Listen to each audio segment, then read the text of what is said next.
ஒரு பொதுவான புள்ளிகளை சொல்லணும் அப்படின்னா, வடிவத்துக்கு முதன்மை கொடுத்தார்கள், அழகியலுக்கு முதன்மை கொடுத்தார்கள், ரசனைவாதத்திற்கு முதன்மை கொடுத்தார்கள். ஆனால் வெறும் அது மட்டும் அல்ல. இது ரொம்ப தட்டையான சொற்கள் தான், அவ்வளோ எளிதாக எளிமைப்படுத்த முடியாது. உண்மையில் சொல்லப்போனால் இலக்கியம்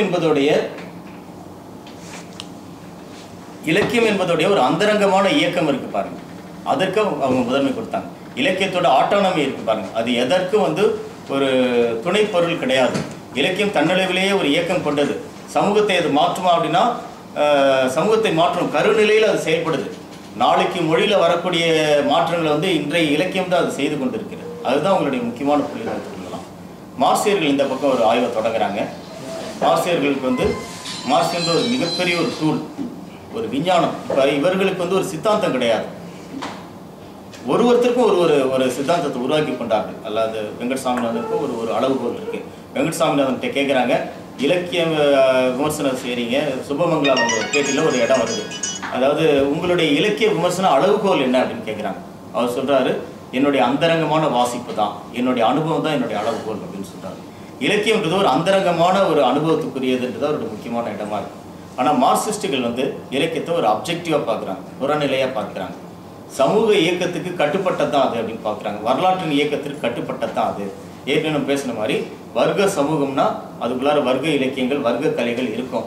ஆளும் வர்க்க கலைகள் அல்லது மக்களின் கலைகள்ன்ற பிரிவு இருக்கும் அப்படின்னு பார்த்தாங்க. மார்க்சியத்துடைய முக்கியமான தமிழில் மார்க்சியர்கள் பேசும்பொழுது முக்கியமான சில இலக்கியம் குறித்த பார்வைகளை மட்டும் இங்கே சொல்கிறேன். அது அவங்க என்ன சொன்னாங்க அப்படின்னா, ஒரு சமூக அமைப்பில் பொருளியல் உறவுகள் அல்லது உற்பத்தி உறவுகள்னு சொல்கிறோம் இல்லையா, ஒரு பொருளியல் பேஸ், அதுதான் சமூகத்துடைய அடி கட்டுமானம் அப்படின்னு சொன்னாங்க.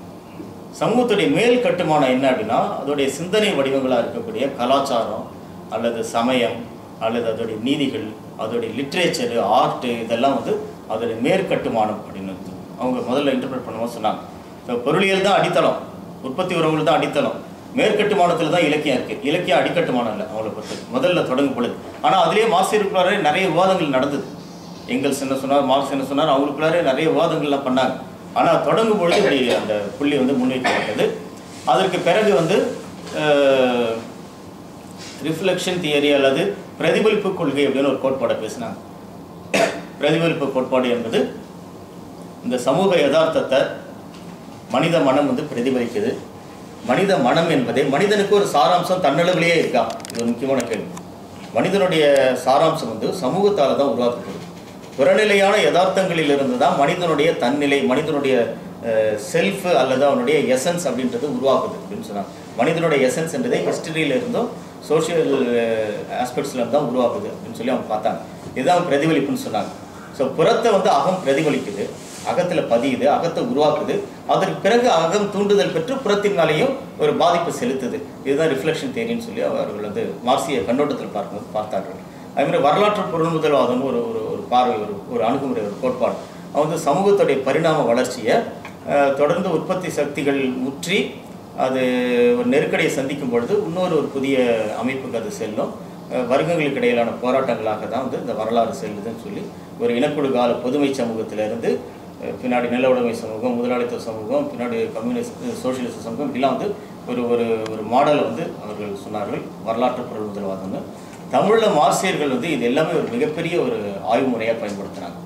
தமிழ் இலக்கியங்களை அது வரைக்கும் வெறும் காலப்பகுப்பில் பார்த்துட்டு இருந்திருந்து மாறி தமிழ் இலக்கிய வரிசையை சங்க காலத்திலேருந்து சமகாலம் வரைக்கும் சமூக மாற்றங்களின் அடிப்படையில், வரலாற்று மாற்றங்களின் அடிப்படையில் அதை எப்படி தொகுக்கலான்ற ஒரு புது இன்டர்பிரிட்டேஷனை கொடுத்தாங்க.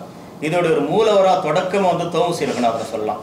தமிழில் இலக்கிய விமர்சனம்னு முதல் புத்தகம் எழுதினவர் தோமுசி ரகுநாதன் தான். 1940 எழுதியிருக்கிறார்.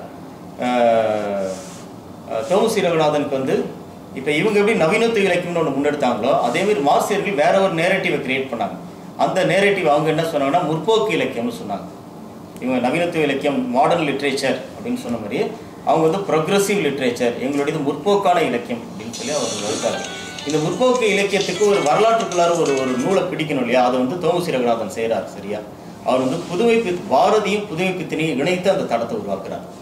பாரதி பற்றி ஒரு 6 நூல்கள் கிட்ட தோமுசி ரகுநாதன் எழுதார். புதுமைப்பித்தன் பற்றி எழுதுகிறார். புதுமைப்பித்தன் விமர்சனங்களும் விஷமத்தனங்களும் அப்படின்னு சொல்லி ஒரு புதுமைப்பித்தன் மீதான குற்றச்சாட்டுகள் எல்லாத்துக்கும் பதில் சொல்லக்கூடியதான் அந்த நூல் இருக்குது. புதுமைப்பித்தன் வரலாறு எழுதுகிறார். புதுமைப்பித்தன் காலமும் கருத்தும்னு ஒரு நூல் எழுதுகிறார். அவர் அந்த சூழலுக்குள்ளார வைத்து பார்க்கணும்னு சொல்லி. ஸோ ஸோ பாரதி புதுமை பித்தன் அப்படின்ற ஒரு இணைப்பை செய்கிறது வழியா ஒரு முற்போக்கு தடத்தை வந்து அவர் தமிழில் உருவாக்கி காட்டுறார்.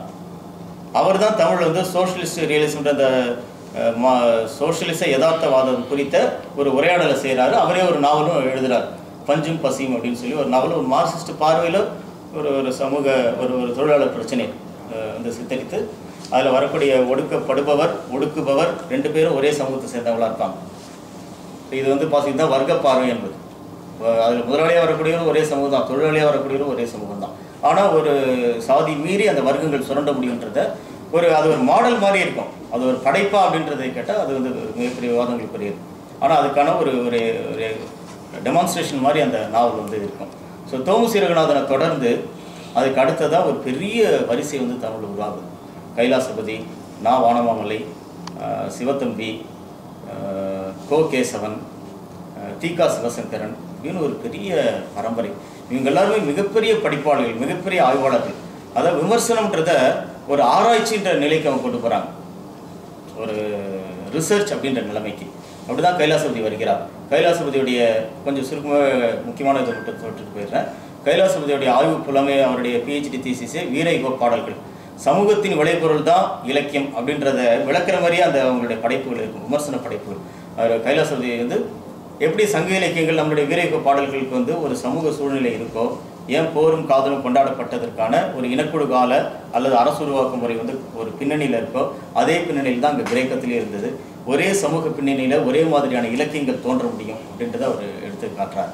அதே போல் பாரதியை முன்வைத்து ஒரு புத்தகம் வந்து எழுதுகிறார், இரு மகாகவிகள் அப்படின்னு சொல்லி. பாரதியும் தாகூரையும் வந்து ஒப்பிட்டு, தாகூர் வந்து உலக மனிதனாக தொடங்கி ஆனால் ஒரு தனி மனிதனாக மாறியவர், தனி மனிதனாக அவருடைய பயணம் அமைந்தது.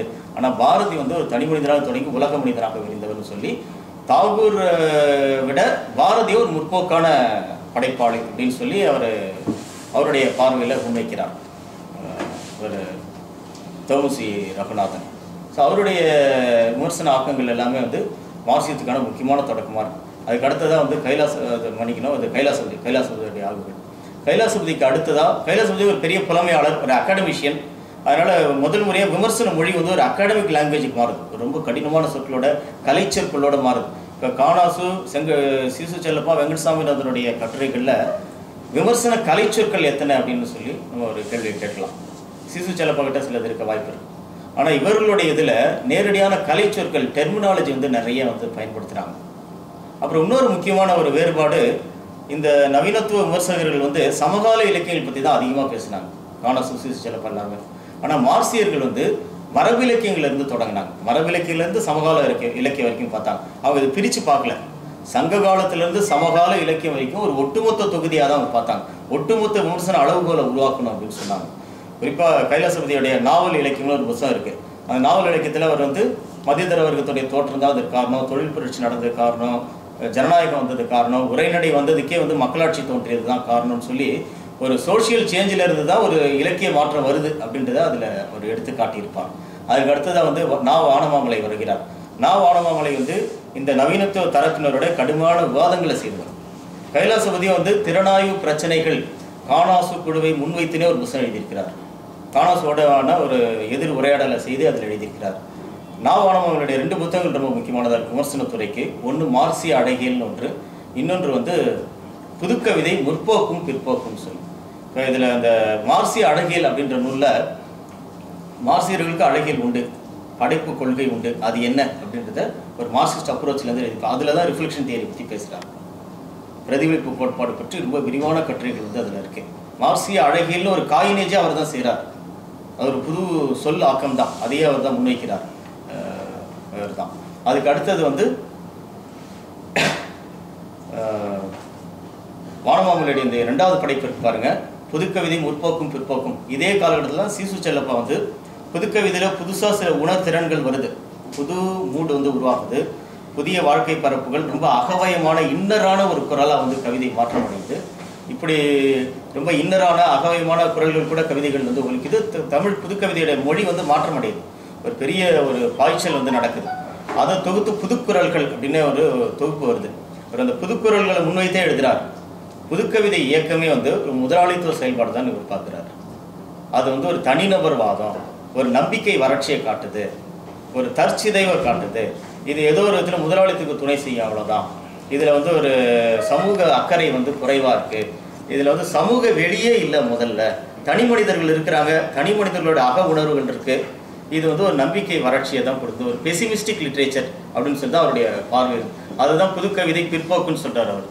புதுக்கவிதை முற்போக்குன்னு ஒரு அளவுகோல் வைக்கிறார்.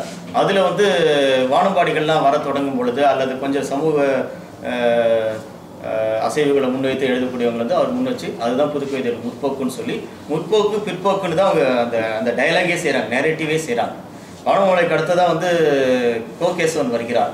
கோகேசவன் வந்து இந்த எப்படி வந்து இந்த பக்கம் வந்து அந்த கலை முதல்வாத பார்வையுடைய ஒரு கூர்மையான குரலாக வந்து நம்ம வெங்கடசாமிநாதனை பார்க்க முடியுதோ, அதே மாதிரி மார்க்சிய விமர்சனத்துடைய மிக கூர்மையான அதை கெட்டி தட்டி போனோம்.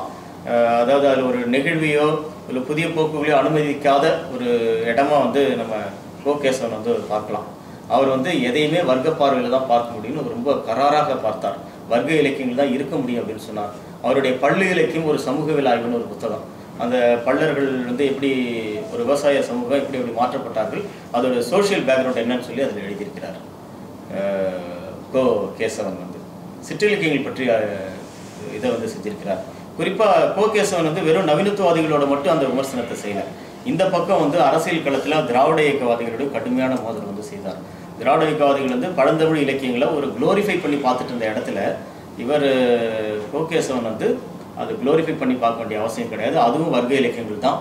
சங்க இலக்கியங்கள் வந்து இனக்குழு காலகட்டம் தோன்றி மண்ணும் மக்களும் நினைக்கிறேன். அந்த புத்தகம் எனக்கு சட்ட நினைவரில் மண்ணும் மனிதர்களும் நினைக்கிறேன். அதாவது இனக்குழு காலகட்டத்திலிருந்து மெல்ல மெல்ல ஒரு அரசுருவாக்கம் நடக்கிற ஒரு காலகட்டம் தான் சங்க இலக்கியம். அதனால் சங்க இலக்கியம் பொற்காலெல்லாம் கிடையாது, அது ரொம்ப வர்க்க இலக்கியம் தான். அங்கே புலவர்கள் ரொம்ப ஏழ்மையில தான் இருந்தாங்க, மக்கள் ஏழ்மையில தான் இருந்தாங்க, அரசர்கள் சொத்துக்களை சேர்த்தாங்க, உடைமையாளர்களை மாறினார்கள்னு சொல்லி அந்த பழந்தமிழ் இலக்கியங்களை இப்படி ஒரு பார்வையில் அவர் பார்த்தார். பெரியார் பற்றி விமர்சனங்களையும் வைத்தார். பெரியார்கிட்ட ஒரு அரச வர்க்க சார்பு இருக்குது, ஒரு முதலாளித்துவ சார்பு இருக்குன்னு சொல்லிலாம் வந்து கோகேசவன் பேசினார். ஏன்னா இதே காலகட்டத்தில் மார்க்சியத்துக்குள்ளார இருந்தே ஒரு உபப்போக்குகள் மெல்ல கிளம்பி தலித்தியம் அல்லது பெண்ணியம் இப்படின்லாம் வந்து இன்னும் நுணுக்கமான அலகுகளை வந்து பேச ஆரம்பித்தாங்க. அந்த நுணுக்கமான அலகுகளை பேசும்பொழுது, அந்த விடுதலை அரசியல்களை பேசும்பொழுது கோகேசவன் வந்து அதை ரொம்ப ஒரு சந்தேகத்தோடு பார்த்தார். மார்க்சியம் அப்படின்ற ஒரு ஒட்டுமொத்தத்துக்குள்ளார தான் இது எல்லாமே செயல்படணும் அப்படின்னு சொல்லி கோகேசவனுடைய ஒரு பார்வையாக இருந்தது. இப்போ இந்த ஒரு இவங்களை வந்து மார்க்சியத்தோட ஒரு சும்மா ஒரு தோராயமான ஒரு கோடை போடலாம் அப்படின்னா வந்து மார்க்சியத்துடைய 2 பிரிவாக பார்க்கணும்னா, ஒன்று வந்து கட்சி சார்ந்தவர்கள் அல்லது ஒரு நிறுவனம் சார்ந்தவர்கள் அல்லது சித்தாந்த ஃப்ரேமுக்குள்ளார ரொம்ப ஒரு கட்டுப்பட்டியாக இருந்தவர்கள் அப்படின்னு ஒரு தரப்பினரையும், கொஞ்சம் கட்சி சாராமல் அந்த சித்தாந்த அளவுகோல்களில் மட்டுமே சிக்காமல் மார்க்சியத்தை இன்னும் கொஞ்சம் ஒரு நெகிழ்வாக இன்னும் கொஞ்சம் விரிவாக பார்த்தவர்கள் அப்படின்னு ஒரு 2 பகுதியாக வந்து நம்ம பிரிக்கலாம். இந்த 2வது பிரிவு வந்து உருவாகுது. அதோடைய முதல் ஒரு அடையாளமாக வந்து சிவத்தம்பி வந்து பார்க்கலாம். சிவத்தம்பி அவர்கள் வந்து இலக்கியமும் கருத்து நிலைன்னு ஒரு புத்தகம், விமர்சன சிந்தனைன்னு ஒரு புத்தகத்திலையும் அவருடைய விமர்சனம் குறித்த பார்வைகள் வந்து நேரடியான கருத்தியெல்லாம் வந்து கிடைக்குது. அப்புறம் அவர் இலக்கணமும் சமூக உறவுகளும் எழுதியிருக்கிறாரு. அதில் வந்து எப்படி இலக்கண போக்குகள் கூட வந்து சமூக உறவுகளுக்கு உட்பட்டத்தான் என்றதை அதில் எடுத்து காட்டியிருக்கிறாரு. சிவத்தம்பியோட முக்கியமான ஒரு மாற்றம் என்ன அப்படின்னா, இலக்கியம் சமூகத்தின் உபப்பொருளாக இருக்கலாம், ஆனால் இலக்கியத்துக்கு தன்னளவிலேயே ஒரு செயல்பாடு உண்டு, தன்னளவிலேயே ஒரு ஊக்கம் உண்டு. இலக்கியம்ன்றது சிவத்தம்பி ஒரு இடத்துல இப்படி சொல்றார், இலக்கியம்ன்றது அறிவை தருவது கிடையாது, ஒரு அறிகையை தருவதுன்னு ஒரு முக்கியமான வேறுபாடு. ஏன்னா ஒரு அறிதல் அனுபவம் சொல்லி அறிமுறை இருக்குல்ல, இலக்கியம்ன்றது ஒரு அறிமுறைன்னு சொல்றாரு சிவத்தம்பி. ஸோ மார்க்சியருடைய வழமையான குரல்ல இருந்து இது ஒரு புது குரலாக தான் இருக்குது. அப்போ மார்க்சியத்தை வந்து வெறும் பொருளாதாரவாதமாக வந்து குறைத்து விடக்கூடாதுன்னு சொல்றாரு, வெறும் அரசியல் சித்தாந்தமாக குறைத்து விடக்கூடாது. மார்க்சியம்ன்றது ஒரு மெய்யியல் தான் அப்படின்னு சொல்றாரு. ஒட்டுமொத்த மனித விடுதலைக்குமான அல்லது மனிதரை முழுமை செய்வதற்கான ஒரு சித்தாந்தம் தான் அது அப்படின்னு சொல்லி சிவத்தம்பி பார்க்கிறார். அதனால அவருடைய பார்வைகளில் கொஞ்சம் நெகிழ்ந்த பார்வை இருக்கு. நவீன இலக்கியங்களை அவர் ஒட்டுமொத்தமாக முதலாளித்துவ இலக்கியங்கள் ஒதுக்கலை. அவர் வந்து அதை வந்து ஒரு ஜஸ்டிஃபை கொஞ்சம் நியாயமான ஒரு பார்வையில் வந்து பார்க்கிறார். அவர் வந்து சோஷியலிஸ்ட் ரியலிசம்ன்றதுக்கு பதிலாக வேற ஒரு மாற்று சொல்ல வந்து அவர் கொண்டு வர்றார். அது வரைக்கும் சமூக மார்க்சிய யதார்த்தவாதம் அப்படின்னு சொல்லிட்டு இருந்த இடத்துல, சோஷியலிஸ்ட் ரியலிசம் சொல்லிட்டு இருந்த இடத்துல இவர் வந்து அதை நம்ம ஏன் அப்படி ஒரு அரசியல் சொல்லால குறிப்பிட்டோம், இலக்கியம் சம்மந்தப்பட்டவர் சொல்லி அரசியலையும் ஏன் வந்து தொடர்புபடுத்தணும். சோஷியலிஸ்ட் ரியலிசம் வந்து புரட்சி நடந்த சமூகத்தில் உருவாக்கப்பட்ட ஒரு கொள்கை, அது நம்ம சமூகத்தில் அப்படியே பொருத்தி பார்க்கணும்னு அவசியம் கிடையாது, விமர்சன யதார்த்தம்னு கொண்டுட்டு வரலாம் அப்படின்றது அவருடைய ஒரு முன்வைப்பாக இருந்தது. அது என்ன சொன்னார்னா, யதார்த்தம்ன்றதை மார்க்சியர் எப்படி பார்க்க, மார்க்சிய படைப்பாளர் எப்படி பார்க்குறான் அப்படின்னா, நம்ம மேலோட்டமாக தெரியக்கூடிய காட்சிகள், தினசரி நடவடிக்கைகள், சம்பவங்கள் இது அல்ல யதார்த்தம். இதை இயக்கக்கூடிய உள் விசைகள், இதை இயக்கக்கூடிய ஒளிந்திருக்கக்கூடிய சமூக விசைகள் இல்லையா, அதுதான் உண்மையான யதார்த்தம். அந்த யதார்த்தத்தை வெளிப்படுத்தி எழுதுவது தான் விமர்சன யதார்த்தம் அல்லது மார்க்சிய யதார்த்தம் அப்படின்னு சொல்லி ஒரு நெகிழ்வான பார்வை வந்து சிவத்தம்பி முன்வைத்தார். ஸோ அது ஒரு புதிய உடைப்பாக இருந்தது, புதிய ஷிஃப்டாக இருந்தது. இந்த காலகட்டத்துக்கு பிறகு இது அவர் 1980களுடைய இறுதியிலிருந்து ஒரு தொடங்குற ஒரு பீரியட்னு சொல்லலாம். இதே காலகட்டத்தில் சமூக இயங்கியல்லையும் பார்த்தீங்கன்னா பிற்படுத்தப்பட்டோர், தாழ்த்தப்பட்டோர், பெண்கள் எல்லாருமே வந்து எழுத்துன்ற அதிகாரத்துக்குள்ளார வந்துடுறாங்க. பெண்கள் நிறைய பேர் எழுத ஆரம்பிச்சிடுறாங்க. அல்லது ஒரு இந்திய சமூகத்தில் நெடுங்காலமாக வந்து எழுத்துன்ற அதிகாரம் கிடைக்காதவர்கள்லாம் அதுக்குள்ளார வர ஆரம்பிக்கிறாங்க.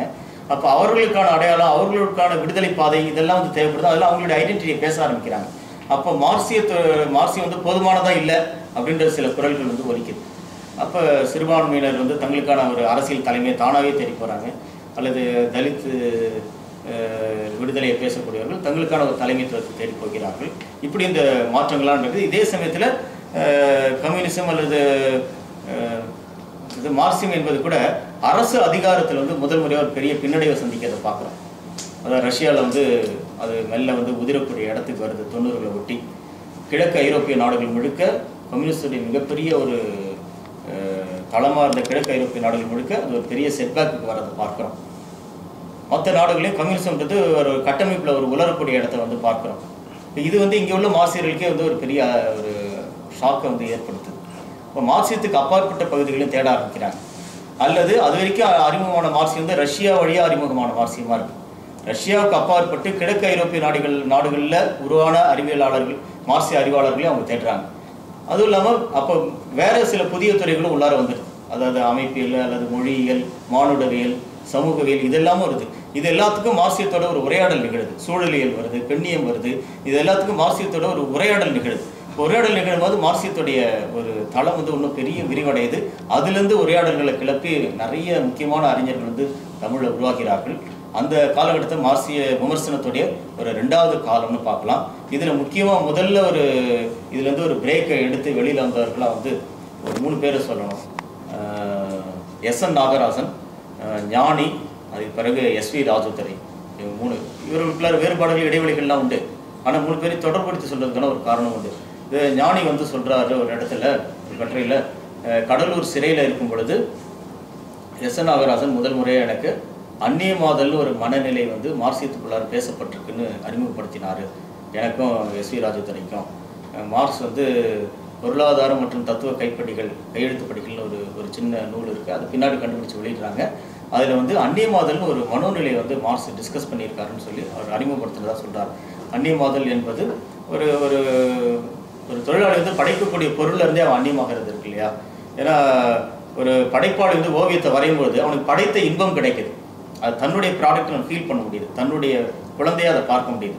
ஒரு கலைஞன் வந்து இசையை உருவாக்கும் போது தன்னுடைய படைப்பும் பார்க்க முடியுது. ஆனால் தொழிலாளிக்கு இந்த படைப்பு இன்பம் கிடைக்குதா?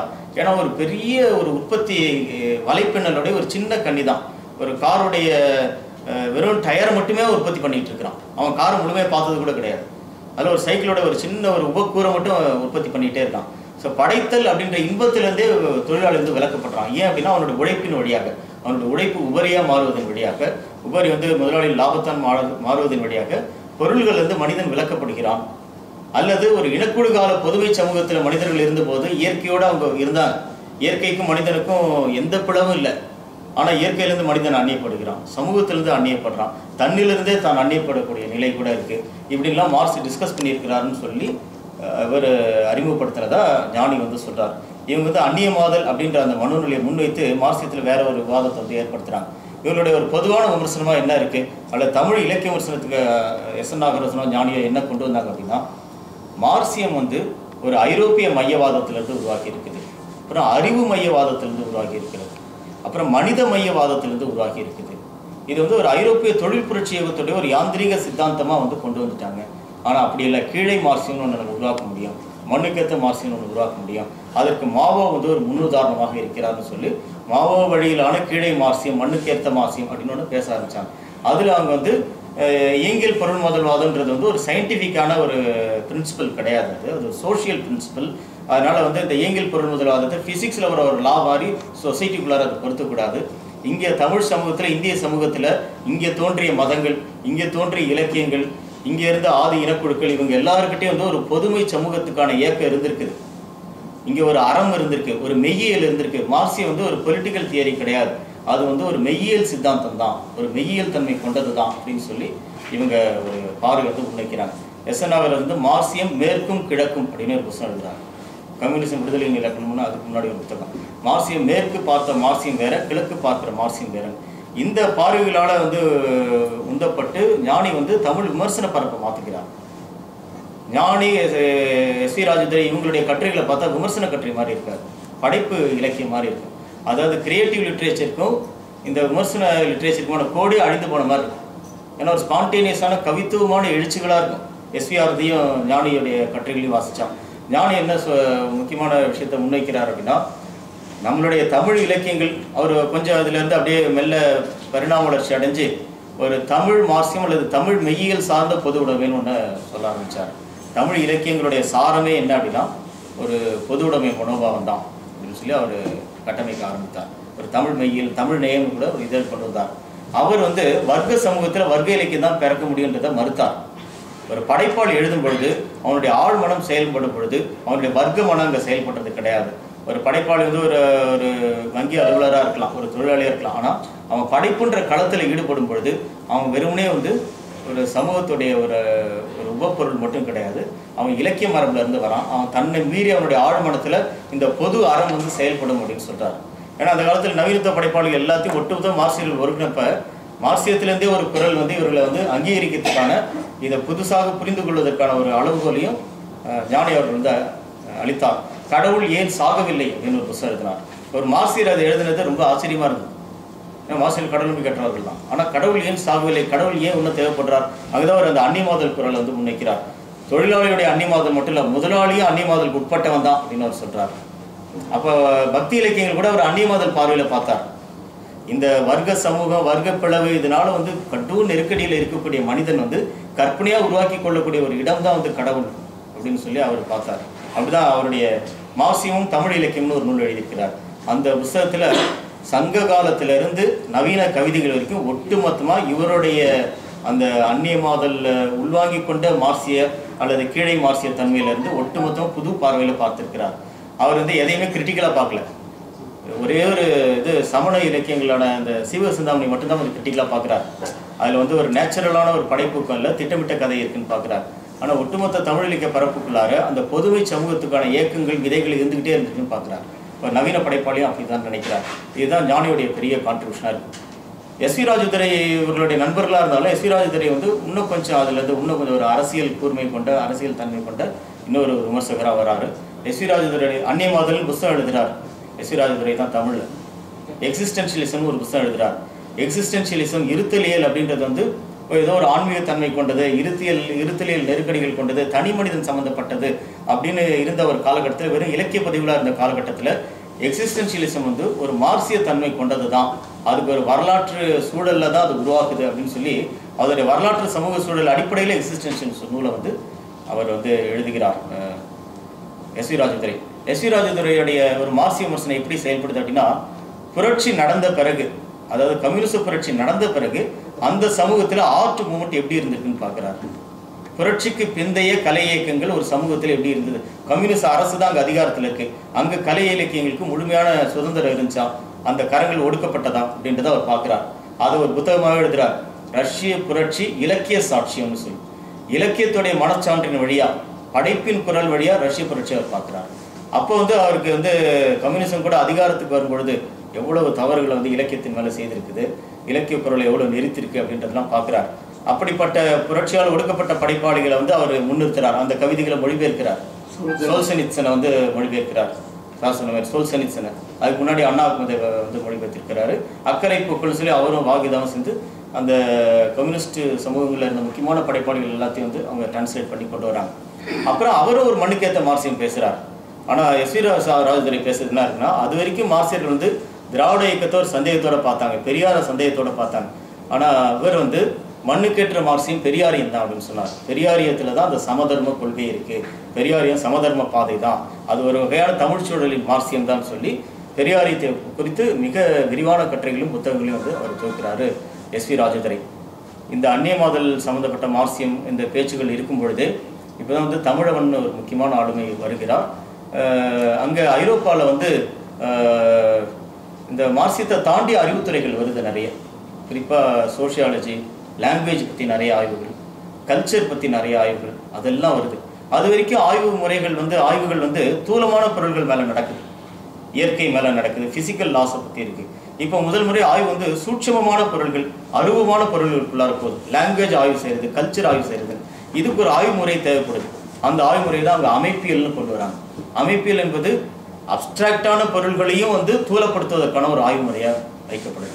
அவங்க என்ன பார்த்தார்கள் அப்படின்னா, ஒரு மேலோட்டமான பார்வையில் பழங்குடிகளுடைய கலாச்சாரத்துக்கு ஒரு ஒழுக்கமற்ற தன்மை, ஒரு சீரற்ற தன்மை இருக்கலாம். ஒரு மேலோட்டமான பார்வையில் வந்து ஒரு கலாச்சாரத்தை வந்து நம்ம புரிந்து கொள்ள முடியாமல் போகலாம். ஆனால் உலகத்தில் இருக்க எல்லா பழங்குடி கலாச்சாரத்தையும் ஒப்பிட்டு பார்க்கும் பொழுது அதோடைய அகத்தில் வந்து ஒரு ஒழுங்கு இருக்குது அப்படின்னு அவங்க சொன்னாங்க. மொழியே வந்து வெளியில் பேசும்பொழுது அதுக்கு பல ஷேட்ஸ் இருந்தாலும், அந்த பரோல் அப்படின்னு சொன்னாங்க, பல விதமான மாறுபாடுகள் இருந்தாலும் மொழி கிடங்குன்னு ஒன்று இருக்குன்னு சொன்னாங்க. அந்த மொழி கிடங்கு நம்ம எல்லாருக்குள்ளாரையும் பொதுவான தன்மையில் இருக்குன்னு சொன்னாங்க. அதை வந்து லேங் அப்படின்னு சொன்னாங்க. இது மொழிக்கு மட்டும் வச்சுக்கல, உலகத்தில் இருக்க கலாச்சாரம், இது தத்துவம், மதம், எல்லா உறவு முறைகள் எல்லாத்துக்கும் அவங்க கொண்டு வந்தாங்க.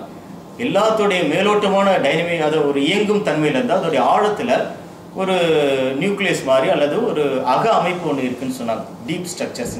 அந்த அக அமைப்பை வந்து எதுன்னு கண்டுபிடிக்கிறது தான் வந்து அமைப்பியல் ஆய்வு முறை அப்படின்னு சொன்னாங்க.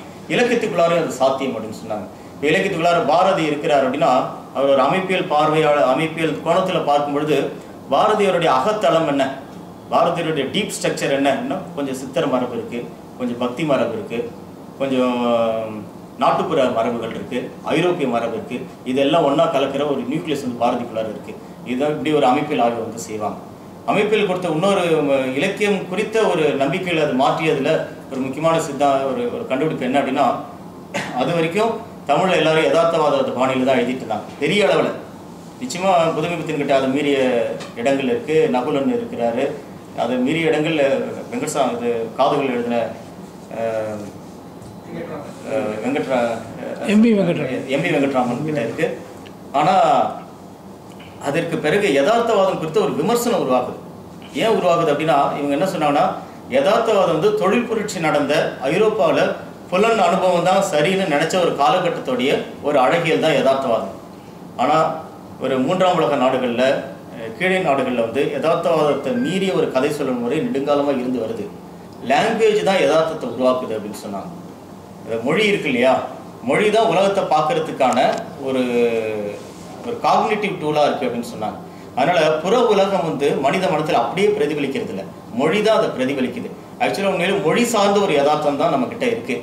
நம்மளுடைய மனம் என்பது வந்து மொழி மனம்னு சொல்ல ஆரம்பித்தாங்க. அதனால யதார்த்தவாதத்தை வந்து அவங்க ரொம்ப ஒரு சந்தேகத்தோடு பார்த்தாங்க. ஏன்னா ரியாலிட்டின்றதே ஒரு லிங்குவல் ரியாலிட்டி தான், ஒரு மொழி யதார்த்தம் தான் அப்படின்ற ஒரு பார்வையை அவர்கள் முன்வைத்தார்கள். அப்போ இந்த இடத்துல அது வரைக்கும் மார்க்சியர்கள் சொல்லிட்டு இருந்தது இலக்கியம் மேல்கட்டுமானம் என்ற இடம். ஆனால் அமைப்பியல்வாதிகள் வரும்போது தமிழனும் ஒரு மார்க்சியர் தான், மார்க்சியத்துக்குள்ளார இருந்து தான் அவர் வந்து அமைப்பியல் குறித்த ஒரு நூலை எழுதுகிறார். அவர் வரும்பொழுது அப்படி இல்லை, மொழி வந்து ஒரு அடிக்கட்டுமான தன்மையும் கொண்டது தான். அப்படி அடிக்கட்டுமானம் மேற்கட்டுமானம் பிரிக்கக்கூடிய தன்மை அதுக்கு கிடையாது. மொழி வந்து ரொம்ப ஃபோர்ஸ்ஃபுல்லானது. மொழியுடைய மரபு மனம்ன்றது நம்ம எல்லாருக்குள்ளாரும் இயங்கிட்டு இருக்கிறாங்க. அப்போ ஒரு படைப்புன்றதை அவங்க ஏற்றுக்கொள்ளல. படைப்புடைய புனிதத்துவம், படைப்பாளியுடைய ஒரு அத்தாரிட்டி அப்படின்றத அவங்க ஏற்றுக்கல. படைப்புன்றது என்ன அப்படின்னா, அது வரைக்கும் வெங்கட் சாமிநாதனும் பிரமிளோ சொன்னது என்னன்னா உள்ளொலின்னு சொன்னாங்க, படைப்பாளியின் அக தரிசனம்னு சொன்னாங்க. ஆனால் தமிழன் அந்த ரெண்டு பார்வையும் மறுத்துட்டு படைப்புன்றது ஒரு சமூக உற்பத்தி தான், ஒரு பண்பாட்டு உற்பத்தி தான். இன்னும் கேட்டிங்கன்னா ஒரு லாங்குவேஜ்லேருந்து வரக்கூடிய ஒரு எக்ஸ்ட்ரா டெக்ஸ்ட் தான் அப்படின்னு சொன்னாங்க. லாங்குவேஜுடைய ஒரு டெக்ஸ்ட் தான். ஒரு படைப்பாளி எழுதும் பொழுதே அவனுடைய மனம் வந்து தனிப்பட்ட ஒரு தனி மனிதனுடைய மனம் கிடையாது, ஒரு கூட்டு மனம் தான், ஒரு சமூக நனவெளி மனம் தான் அவங்ககிட்ட செயல்படுது. அதனால மொழியுடைய ஒரு கலெக்டிவ் கான்சியஸ்னஸ் தான் அவன் வெளிப்படுத்துகிறான். படைப்பாளி ஒரு ஊடகமாக தான் இருக்கிறான். அதனால படைப்புன்றது வந்து ஒரு ஒரு உருவாக்கம் தான் சொன்னாங்க. அதனால தான் அந்த இடத்துல அவங்க வந்து ஒர்க்குன்றதுக்கு பதிலாக டெக்ஸ்ட்ன்றதை பயன்படுத்தாங்க. படைப்பு அல்ல, பிரதின்னு சொல்ல ஆரம்பித்தாங்க. ஏன் பிரதின்னு சொல்கிறீங்க அப்படின்னு கேட்டால், ஆமாம், பிரதின்றது வந்து ஒரு அமைக்கப்பட்டது. படைப்பாளியோடைய வேலை என்ன அப்படின்னா, தமிழனுடைய ஒரு உதாரணத்திலே இது வருது. தறியை நெய்யும் பொழுது வெவ்வேறு கலர்ஸ் கொண்ட நூல்கள் ஒன்றா இணைந்து விதவிதமான பூக்களை டிசைனை உருவாக்கி ஒரு செயலை உருவாகுவது போல மொழி குறிகள், மொழியில் இருக்கக்கூடிய ஏராளமான நினைவு கூறுகளை, சிம்பிள்ஸ் வந்து ஒரு படைப்பாளி ஒன்றா சேர்க்குறான். அவன் யார் அப்படின்னா ஒரு கம்ப்யூட்டர் மாதிரி தான், அல்லது இந்த தறி மாதிரி தான். அவன் ஒரு இன்ஜினியர் தான். படைப்பாளிக்கு உன்னதமான இடத்த, கடவுள் மாதிரி கொடுத்த இடத்த அமைப்பியலாவதிலிருந்து படைப்பாளி ஒரு இன்ஜினியர் மட்டும்தான் அப்படின்னு சொன்னாங்க. படைப்புன்றது ஒரு ஒரு ஒரு பொறியாண்மை கொண்ட ஒரு ஒரு தொழில்நுட்பம் தான் அப்படின்னு சொல்ல ஆரம்பிச்சாங்க. இன்னொன்று ஒரு படைப்புன்றது பல மொழிக்குறிகளால் ஆன ஒரு ஒரு அமைப்புன்னு சொன்னாங்க. ஒரு லிட்ரேச்சர் எடுத்துக்கிட்டா ஏன் பிரதின்னு சொன்னாங்கன்னா, இப்போ திருக்குறள் இருக்குது அப்படின்னா அது திருவள்ளுவர் மட்டும் எழுதுனதான் நம்ம நினைக்கிறோம். ஆனால் அமைப்பிலாவதில் என்ன சொன்னாங்கன்னா, திருக்குறளை படிக்கும்போது தான் அது நிகழுதுன்னு சொன்னாங்க. ஒரு பிரதி ஒன் சைடடாக முடிஞ்சிருக்கு, ஆனால் ஒரு வாசகன் படிக்கும்போது தான் அந்த டெக்ஸ்ட் நிகழும்போது தான் அது இலக்கியமாகுது. அப்படி ஒரு கதையை பல பேர் படிக்கும்போது பல விதமான பிரதிகள் உருவாகலாம். அது ஒரு ஸ்டோரி இல்லை, ஒரு வாசகனுக்கும் ஒரு வகையான ஸ்டோரியை கொடுக்குது. அப்போ அது